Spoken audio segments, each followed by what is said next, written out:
Hello and welcome back to Code Vein. Today I want to talk to you about that pesky weight limit that we've all dealt with in this game. There's a few details about the weight limit and how it works that I want to give you today that might give you an advantage in certain fights or just make your overall Code Vein life a lot easier. Not to mention, why most will be here, how to increase your weight limit on any code. As you'll know, codes are what decide your weight limit.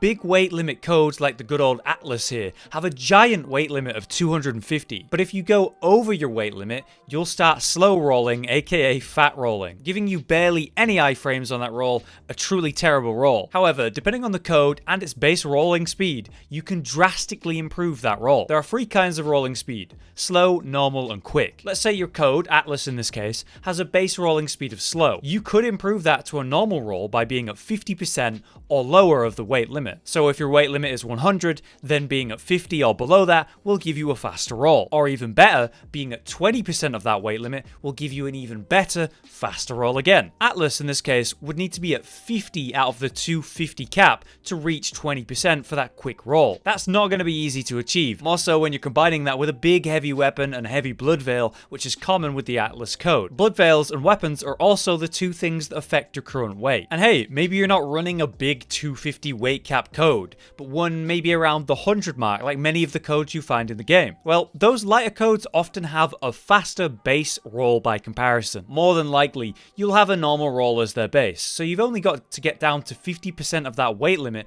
to reach that quick roll here. So, other than wearing a lighter blood veil, or a lighter weapon, or a higher weight cap code, how can you increase your weight cap? With a passive from just one code found in the game that you can get by making a story affecting choice, which is pretty rough. And that's how I missed it in my first playthrough. That weight cap increasing passive is from the successor of the Breath in the Ridge of the Frozen Souls. After you defeat this boss, at the end of his memories and cinematics, you'll be presented with the choice to restore him, or you might have missed this, you can simply walk right past him and exit via the big doors behind him. In doing so, you'll be choosing to lock off the true ending, which requires you to restore every successor after you defeat them. So if you're not going for that true ending, or this doesn't matter to you, no problem, right? But it is an annoyance if you're going for the true ending and you did want this passive buff. By not restoring this successor and simply leaving, you'll basically steal the Queen's power that he was holding, the lungs. And that's what unlocks the Queen's Breath code. Inside this code, you're going to find Revenant's Ambition,